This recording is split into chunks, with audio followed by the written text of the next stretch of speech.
श्री महावीराय नमः।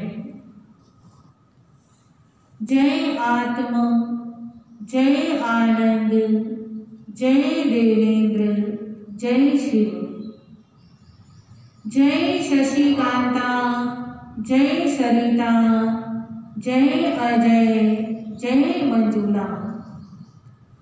उपाध्याय भगवन् श्री जितेंद्र गुरुवे नमः। गुरु कृपा से गुरु चरणों में रहकर ये तुच्छ बुद्धि जो भी स्वीकार कर पाई, कुछ आपके समक्ष रखने का प्रयास करूं। श्रमण भगवान महावीर स्वामी की पावन पवित्र आनंददायिनी कल्याणकारिणी वाणी, जिसमें आप श्रवण कर रहे हैं नव तत्वों में पुण्य तत्व, और पुण्य तत्व में भी आप श्रवण कर रहे हैं एक चौभंगी पुण्यानुबंधी पुण्य। ये शुभ से शुभ की ओर लेकर जाता है। दूसरा है पुण्यानुबंधी पाप, ये शुभ से अशुभ की ओर ले जाता है। तीसरा है पापानुबंधी पुण्य, अशुभ से शुभ की ओर। और चौथा है पापानुबंधी पाप, पहले भी अशुभ था और अब भी अशुभ।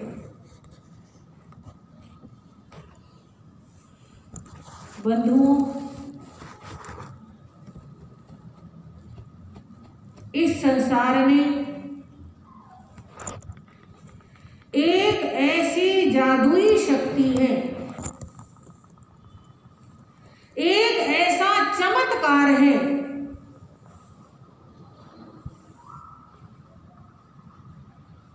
कि अगर किसी व्यक्ति को पहाड़ से नीचे गिरा दिया जाए, उसे मारने के लिए क्या किया जाए? पहाड़ से नीचे गिरा दिया जाए तो एक शक्ति ऐसी है जो उसके नीचे गिरने से पहले फूलों की शैया बिछा दे। वो गिरेगा तो कहाँ गिरेगा? फूलों की शैया पे गिरेगा। किसी व्यक्ति को समुद्र में फेंक दिया जाए मारने के लिए, डुबाने के लिए, तो वो शक्ति, वो चमत्कार ऐसा करिश्मा करता है कि समुद्र में रहने वाले बड़े बड़े भयंकर जलचर जीव उस व्यक्ति के लिए नौका का काम करते हैं। भक्षक भी रक्षक बन जाते हैं। किसी व्यक्ति को जहर पिला दिया जाए, वो जहर भी उसके लिए अमृत बन जाता है।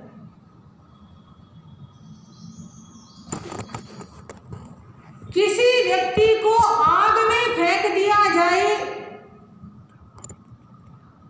वो शक्ति साथ है तो आग भी जला नहीं सकती, आग भी पानी बन जाती है।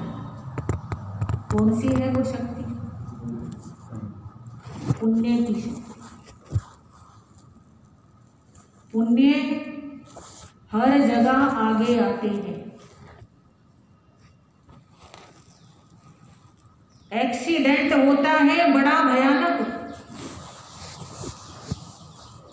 गाड़ी का एक एक पुर्जा अलग हो जाता है, पुण्य साथ हो तो एक खरोच भी नहीं। गाड़ी देख के कोई कह नहीं सकता इसमें बैठा हुआ बंदा बचा होगा, और उसके पुण्य साथ है तो उसे खरोच भी नहीं। इतनी बड़ी शक्ति किसमें है? पुण्य। इंसान अपने पुण्यों पर विश्वास नहीं करता। इंसान सोचता है कि अगर मैं ज्यादा से ज्यादा धन कमाऊं तो वक्त पड़ने पर धन मेरी रक्षा करेगा। यही सोचता है कि पैसा मुसीबत के समय काम आएगा, और ये सोच करके इंसान झूठ बोल के, छल करके, कपट करके, धोखाधड़ी करके, जैसे तैसे करके धन कमाने की सोचता है। उसके मन में एक विश्वास होता है कि ये धन मेरे काम आएगा। पर बंधुओं, वो धन काम आए ना आए, अपना पुण्य अगर साथ है तो वो पुण्य जरूर काम आएगा, जरूर साथ देगा, पुण्य जरूर रक्षा करेगा। धन तो पड़ा रह जाता है।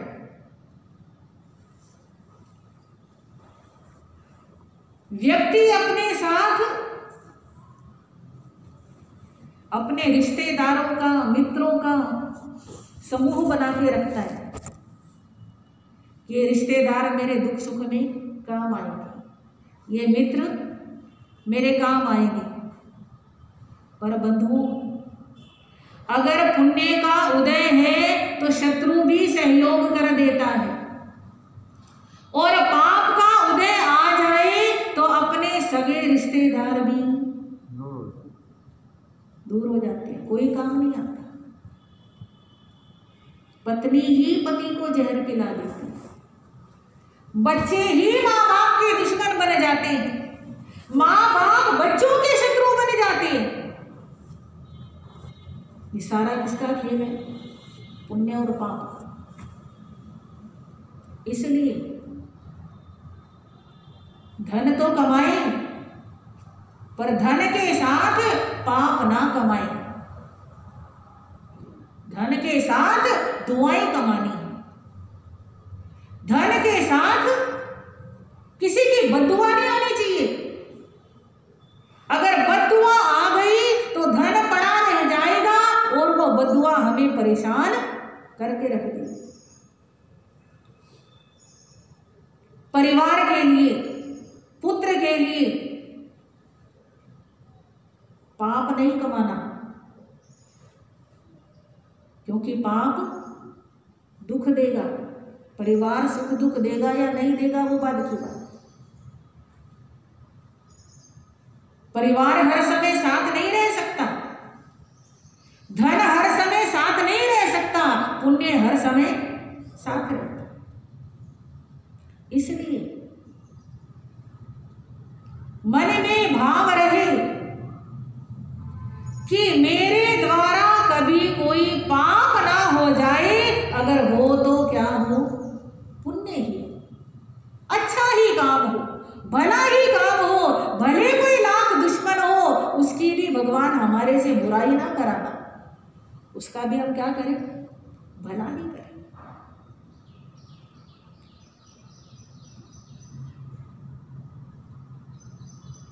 पापानुबंधी पाप, अगर किसी व्यक्ति ने पहले से पाप कमाए हैं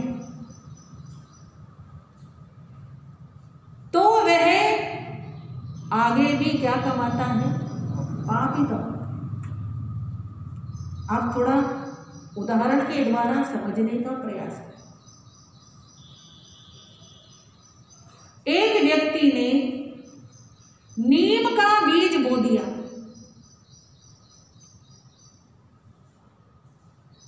कौन सा? तो क्या उगेगा? नीम उगेगा। और जब नीम उगेगा तो उसके फल कैसे होंगे? कड़वे होंगे। और जब वो कड़वे फल खाएगा तो उसका मुंह कैसा होगा? कड़वा होगा। जब कहीं से मिठास मिलेगी ही नहीं तो कड़वा खा खा करके व्यक्ति कड़वे काम करेगा। एक बीज से एक वृक्ष बना और एक वृक्ष से कितने बीज बन गए? हाँ जी, हजारों लाखों कितने। और उन सब बीजों से कितने वृक्ष बनेंगे? हाँ, और उन सब के जो आगे फल आएंगे, उन सब के जो बीज होंगे, धीरे धीरे करके पूरा जंगल।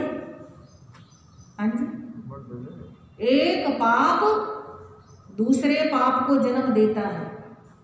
एक गलती आगे हजार गलतियां कराती है। पिछले पाप के कारण इस जन्म के अंदर अच्छा विचार ही नहीं आता। समझ आ रही है बात?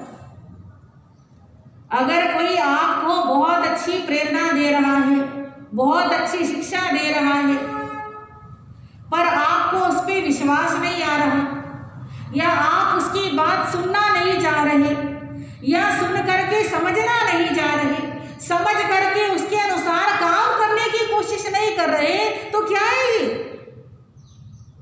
पाप। पिछले जन्म का पाप है जो इस जन्म में भी हमसे क्या करा रहा है? पाप करा रहा है। हमें अच्छी बात लगने ही नहीं दे रहा, हमें अच्छी बात का असर होने ही नहीं दे रहा। वो कौन है? पाप।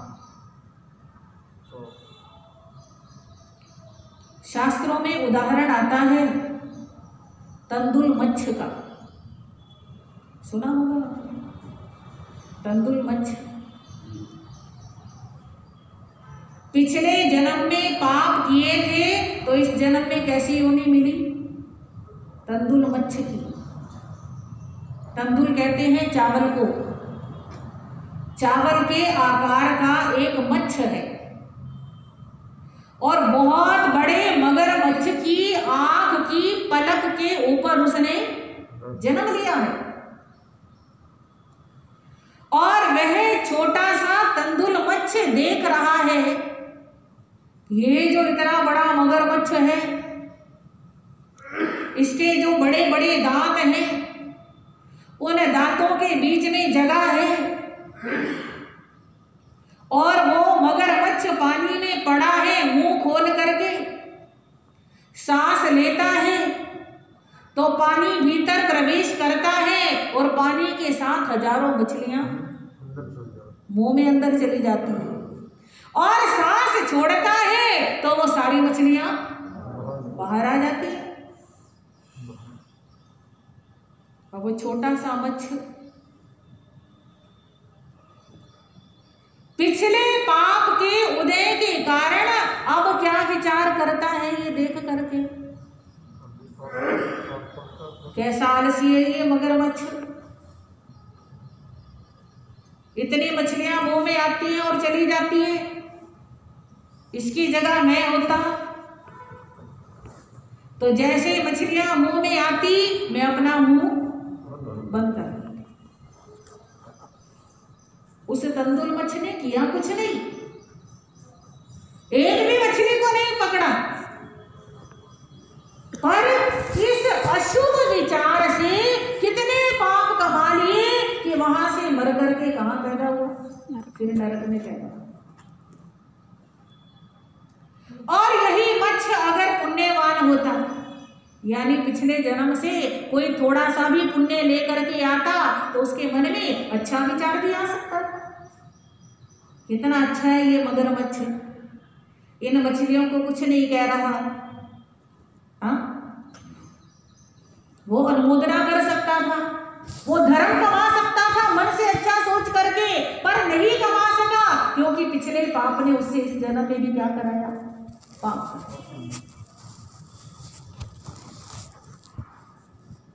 एक और उदाहरण आता है काल कोसरी कसाई का। उसका भी नाम बड़ा प्रसिद्ध है। प्रतिदिन 500 झोटे मारकर। उसका ये पैतृक व्यवसाय था। उसके पिता दादा भी यही व्यवसाय करते रहे।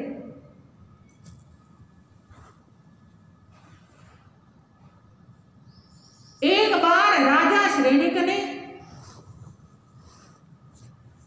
भगवान महावीर के कहने से उस काल कोसरिक कसाई को अपने पास बुलाया और बुला करके कहा, एक दिन के लिए, सिर्फ एक दिन के लिए तू जीव हिंसा छोड़ दे। एक दिन तू किसी को नहीं मारेगा। पर काल कोसरिक क्या कहता है? आप राजा हो, राजा होंगे अपने घर के, मेरे घर का, मेरे व्यवसाय का मैं राजा हूं और मेरे को जो करना है वो करना है। आप मुझे रोक नहीं सकते।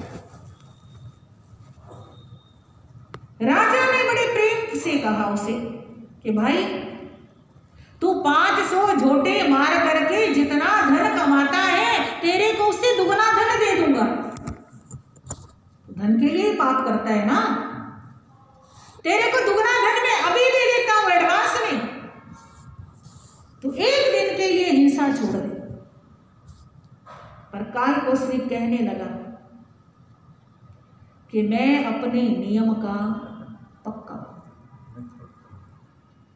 थोड़ा ध्यान देना,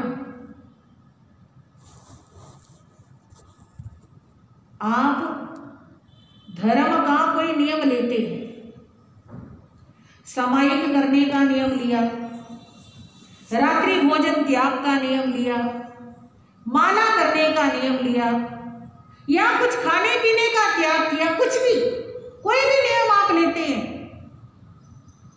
तो सबसे पहले क्या कहते हैं?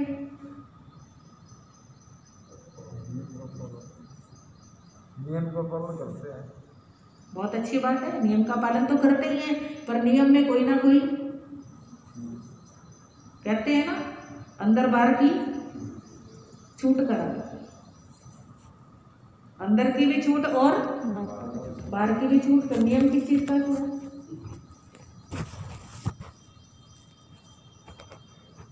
कोई व्यक्ति धर्म का, कोई अच्छाई का कोई नियम लेता है तो उसमें कहता है कि मेरी छूट रखवा दो। आजकल तो नियम वैसे लेने को तैयार नहीं होते, पर अगर जबरदस्ती किसी को कराया भी जाए तो क्या कहते हैं कि बीच में छूट रखवा दो। और कई बार ऐसा भी होता है कि नियम ले तो लिया, जितने दिन निभा, नहीं निभा तो छोड़ भी दिया। पर काल कोसरिक जैसे,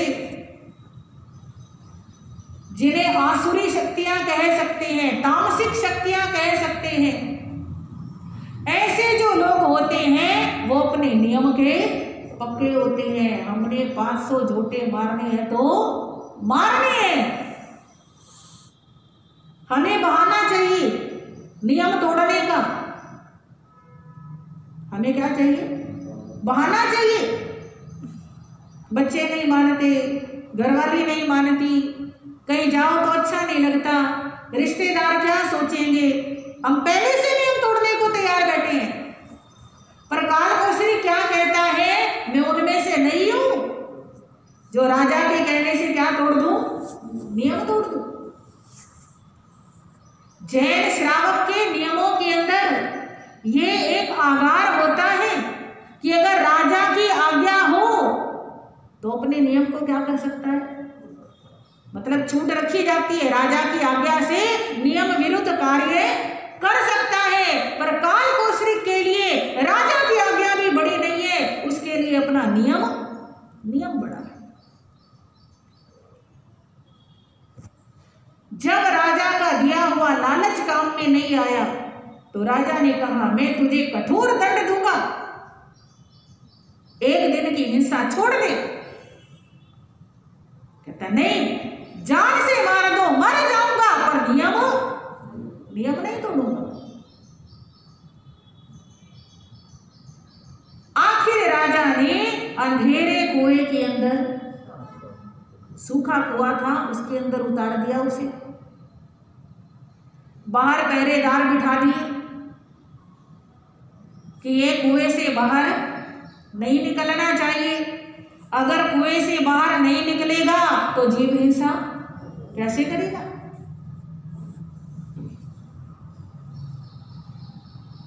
पूरा दिन रात उसको बंद रखा और अगले दिन उसे बाहर निकाला। राजा श्रेणिक भगवान महावीर स्वामी के पास गया और कहने लगा, प्रभु कल के दिन काल कोसरिक ने कोई जीव हिंसा नहीं की। भगवान कहते हैं उसने द्रव्य से हिंसा नहीं की और उसने भाव से हिंसा कर दी। कुएं में बैठे बैठे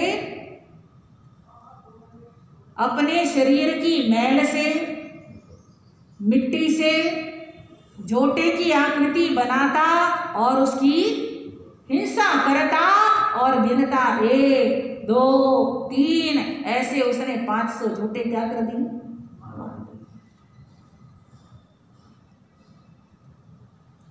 तो कहने का भाव क्या, काल कोसरिक कसाई के पिछले पापों का ऐसा उदय था कि इस जन्म में वो पापों से एक दिन के लिए भी बच नहीं सका। इसे कहते हैं पापानुबंधी पाप। इस जन्म से पहले पिछले जन्मों में जो हो चुका वो तो कर्म हमें भोगना ही पड़ेगा, पर इस जन्म के अंदर हमारे हाथ में ये वर्तमान भव है। हमारे हाथ में क्या है, वर्तमान भव है। इस वर्तमान भव के लिए हम संकल्प करें इस जन्म में ऐसा कोई पाप हमारे से नहीं होगा जो आगे आने वाले जन्मों में हमारे लिए कष्टदायी हो और जिसके कारण हम और आगे पाप करने में प्रवृत्त हो।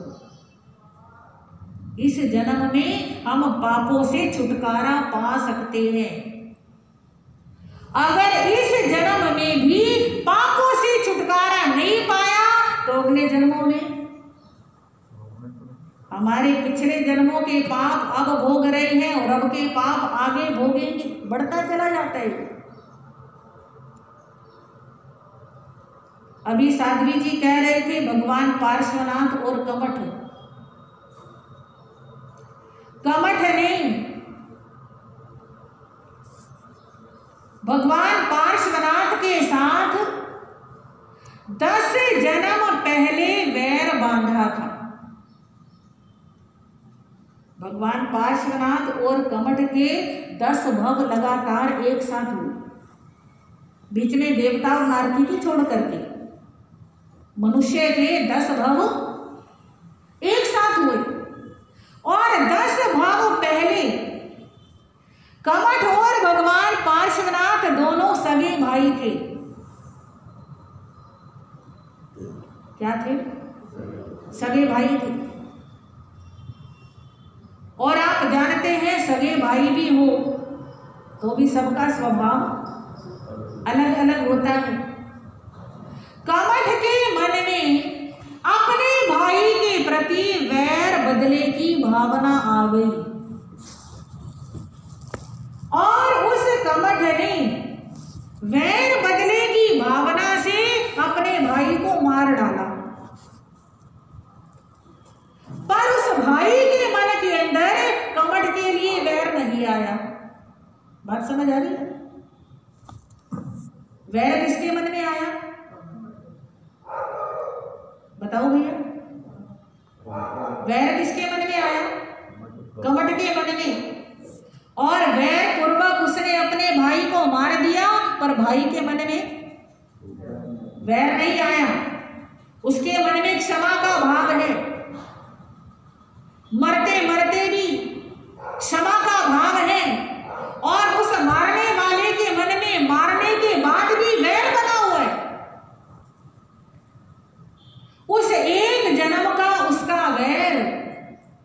अगले जन्म में उसे और वैरी बना देता है, और भगवान पार्श्वनाथ जी के जीव की क्षमा उसे अगले जन्म में और क्षमावान बना देती है। तीसरे जन्म में उसका और वैर बढ़ता है, तीसरे जन्म में उसकी क्षमा बढ़ती है, एक का वैर बढ़ता जा रहा है, एक की क्षमा बढ़ती जा रही है। समझ आ रही है बात?